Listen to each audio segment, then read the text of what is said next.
ইংরেজরা যখন চলে যাচ্ছে ভারতবর্ষ থেকে, তখন তারা একটা রাউন্ড টেবিল বলে একটা বিষয় সংগঠিত করলো। তারা বললো, আমরা বুঝতে পারছি আমরা এখান থেকে চলে যাচ্ছি, আপনারা ভারতবাসী, আপনাদের উপর আমরা রাজত্ব করেছি, আপনারা এসে বলুন যে আমরা যখন এখান থেকে চলে যাব তাহলে আমরা এই ভূখণ্ডের মধ্যে কি ব্যবস্থাপনা ছেড়ে যাব। টুকরো টুকরো করে বলছি, শিখ সম্প্রদায়ের মানুষ বললো কি আপনারা যখন চলে যাবেন তাহলে এই ভূখণ্ডের মধ্যে এমন একটি জায়গা ছেড়ে যাবেন যেটাকে আমরা সিকিস্তান বলবো। শিখ সম্প্রদায়ের মানুষ সিকিস্তান চাইলেন এবং ওনারা বললেন যে এই কারণের জন্য আমরা চাইছি, কেন এতদিন অবধি আমাদের সমস্ত কাগজপত্র এবং আমাদের সমস্ত পরিচয় পত্রের মধ্যে আমাদেরকে হিন্দু কথাটা লিখতে হতো, আমরা শিখ হিসেবে আমাদের পৃথক পরিচয় ছিল না। তখন যখন এই বিষয়টা উত্থাপন করে শিখ সম্প্রদায়ের লোকজন রাউন্ড টেবিলে, মাস্টার তারা সিং ওনাদের লিডার ছিলেন, তখন জাতীয় কংগ্রেসের লিডারশিপ মৌলানা আবুল কালাম আজাদ, কমিউনিস্ট অংশরা আপনারা জানেন সংবিধানের হচ্ছে মূল যে প্রপোজার কমরেড এম এন রায় ছিলেন 1935 সালে, জাতীয় কংগ্রেস সেটাকে গ্রহণ করে 1936 সালে, সেই ব্যাখ্যার মধ্যে যাচ্ছি না।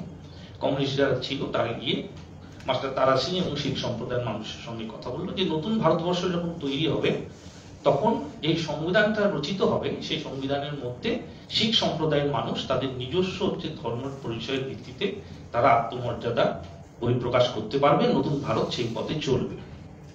স্বাধীনতার পর থেকে শিখ সম্প্রদায় তাদের নিজস্ব ধর্মের পরিচয় পেলে তার স্বাধীনতার আগে রাউন্ড টেবিলে ওরা হচ্ছে পৃথক সিকিস্তানের দাবিটা থেকে প্রত্যাহার করলেন, কিন্তু সব মানুষ শিখ সম্প্রদায় সেটা গ্রহণ করেনি, একটা অংশ রয়ে গেছে। এখনো দেখবেন পাঞ্জাবের মধ্যে খালিস্তানি যারা প্রবক্তা আছে তারা সেই সিকিস্তানের মতাদর্শকে খালিস্তানে রূপান্তরিত করে তারা এখনো আন্দোলন চালিয়ে যাচ্ছে।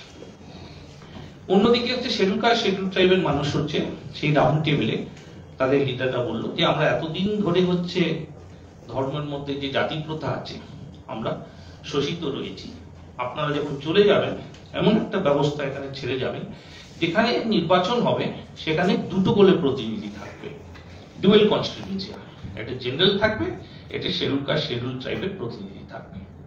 আবার জাতীয় কংগ্রেসের লিডারশিপ কথা বললো, যারা লিডার ছিলেন বললেন যে প্রত্যেকটা কনস্টিটিউয়েন্সিতে যদি দুটো করে হচ্ছে প্রতিনিধি হয় এবং নির্বাচন যদি আলাদাভাবে হয় প্রত্যেকটা কনস্টিটিউয়েন্সিতে তাহলে গণতন্ত্র দুর্বল হয়ে যাবে, কিন্তু নতুন ভারতবর্ষ যখন তৈরি হবে তখন সেই ভারতবর্ষের মধ্যে শিডিউল কাস্টে যতটা শতাংশ মানুষ আছে, শিডিউল ট্রাইবে যত শতাংশ মানুষ আছে ততই শতাংশ হচ্ছে সিট রিজার্ভ থাকবে। এবং প্রথম নির্বাচন থেকে আজ অব্দি দেখবেন লোকসভা, রাজ্যসভা, বিধানসভা, কর্পোরেশন, জেলা পরিষদ, পঞ্চায়েত সমিতি, পঞ্চায়েতে সেই প্রথাটা চলে আসছে। পদ্ধতিটা কি হবে? পদ্ধতিটা হলো যে আমাদের সংবিধানের মধ্যে একটি অংশের মানুষ যখন সংরক্ষণ অথবা কোনো বিশেষ হচ্ছে বোঝাপড়া চাইছে ভারতবর্ষের অন্যান্য নাগরিকের সঙ্গে, তাহলে সেই পদ্ধতিটা সাংবিধানিক ভাবে যদি আমাকে এগোতে হবে তাহলে সেটা হচ্ছে আইনসভার মধ্যে থেকে যেতে হবে। এটা হচ্ছে মূল জিনিস। এই যে জাজমেন্টটা এসছে, এই জাজমেন্টের 204 নম্বর পাতায় 19 নম্বর পয়েন্টটা পড়ে দিচ্ছি আপনাকে। A perusal of section 2H read with section 16 of the 2012 Act reveals that state government has been provided with carte blanche authority in respect of specifying, declaring classes as backward who may be entitled to reservation. এখন high court যে জাজমেন্টটা দিয়েছে, যখন এক অংশের মানুষ হচ্ছে ভারতবর্ষের অন্য অংশের মানুষের সঙ্গে একটা বোঝাপড়ার মধ্যে প্রবেশ করছে, তখন হচ্ছে প্রশাসন সেটা ঠিক করে দিতে পারে না। এটা আমাদের স্বাধীনতা সংগ্রামের ফসল। এখান থেকে যদি অন্য কোনো পথে আমরা সংবিধানকে বুঝার চেষ্টা করি তাহলে সংবিধান দুর্বল হবে। আমাদের স্বাধীনতা সংগ্রামে যে এক অংশ মানুষ অন্য অংশের মানুষের সঙ্গে আমাদের যে ভিন্নতার মধ্যে হচ্ছে আমাদের ঐক্য যেটা রয়েছে, যেই পিভাট তাকে সামনে রেখে যে সব জিনিসগুলো আমরা বাঁধতে পেরেছি এতদিন ধরে, সেটা দুর্বল হয়ে যাবে।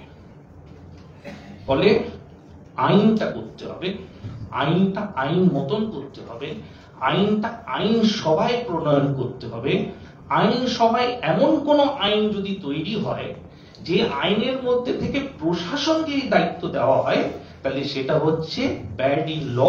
এবং তাই জন্য হাইকোর্ট শুধুমাত্র এই বিষয়টাকে হচ্ছে বিপরীত রায় দেয়নি, তারা রায় দেওয়ার পরে সাধারণত আমরা দেখি কনস্টিটিউশনাল পয়েন্টে হাইকোর্ট নিজেই হচ্ছে একটা ইনজাংশন দেয়, এটা রায় দিয়ে নিজে ইনজাংশন দেয়, ইনজাংশন দিয়ে বলে এটা আপনারা অ্যাপিল করেন রাজ্য সরকারকে। এই ক্ষেত্রে কিন্তু হাইকোর্ট ইনজাংশন দেয়নি, এবং এই যে মৌলিক জায়গায় যেটা স্তম্ভ রয়েছে, ডিভিশন অফ পাওয়ার্স যেটা রয়েছে, কে কি পাবে আমি ওর মধ্যে যাচ্ছি না।